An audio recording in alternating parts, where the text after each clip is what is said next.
je nitwa Dr Kido Sayinguvu.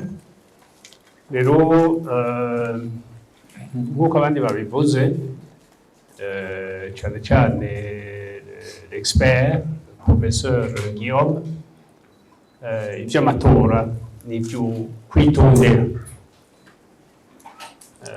Le passé iratwereka ingene amatora yagiye atera ingorane. Murazi muri 61 harabaye amatora, mu nyuma le prince Rwagasore aragandagurwa. En 65 la même chose, harabaye amatora, ariko amatora yarimo ethnisme cyane, très ethnisé en 65.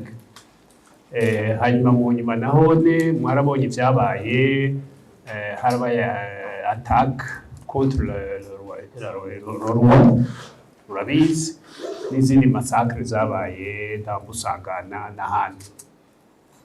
Rero nuko vyitondera. 93 la même chose, harabaye amatora, mais après harabaye assassinat de Ndadaye, le président Ndadaye élu. Hakurikira massacre z'abandi batari bake bahitanywe mu nyuma. Bref, les exemples ziriho y'amatora batayitondeye, haraba ibintu bikurikirana byinshi. Rero jewe mvuga nti amatora canke démocratie, ce n'est pas juste gushira bulletin de vote muri urne ngo bihereye ngaho. C'est un processus. La démocratie, c'est un processus. Rero hariho rero ibintu kugira ngo amatora agende neza biteka gukorwa. La démocratie kugira ngo ibeho la stabilité politique hateza kuba d'ailleurs quand vous parlez démocratie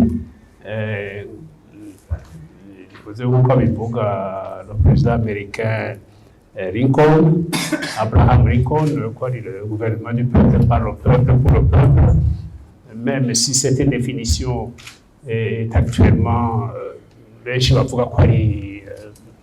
incomplète, ariko démocratie yose irafise des piliers ziteza kuyishigikira. Iyo amatora abaye rero ibintu bimwe bitariho, izo twita piliers de la démocratie, hama haba tugorane. Twifuza rero mu matora yoroba uko ariko arakurikirana 25, 27, 30, 34, 35, hoba ibintu byoja kumenya d'abord ko le peuple est souverain. Icakandi naco yego en démocratie la règle de la majorité iremewe, watsinze aba yatsinze, la règle de la majorité. Ariko kandi il faut pas oublier muri démocratie ngizi turimo twebwe by'amatora, il faut la reconnaissance des droits de la minorité, qu'elle soit politique ou autre.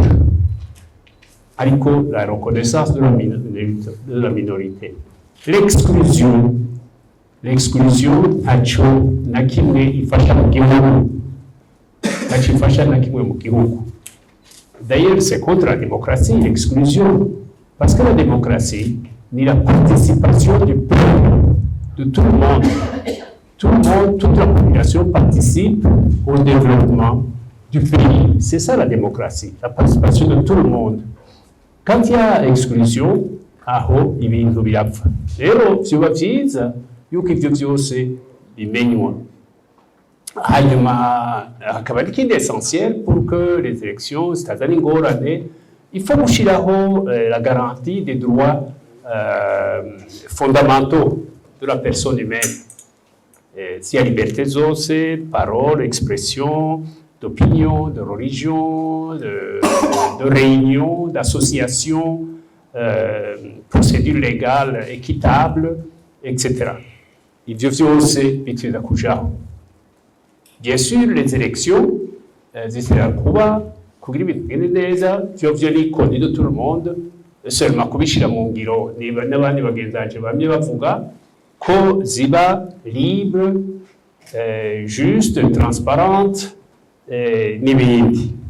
Aho niho ingorane zibera. Mugabo ivyo biteza kuba enfin kugira ngo ayo matora azokurikirana agende neza, harakenewe des valeurs à mettre en application, des valeurs de tolérance, des valeurs de fraternité, je dirais sociale, des valeurs de compromis, des valeurs de dialogue, valeurs d'intérêt général. Ivyo ni ibintu bikenewe abantu bakavyumva, abategeka bakavyumva bikajaho, n'ahandi izo climat zose, izo valeurs zitariho, ibintu vyo haba bigorana. Ni mu mahoro.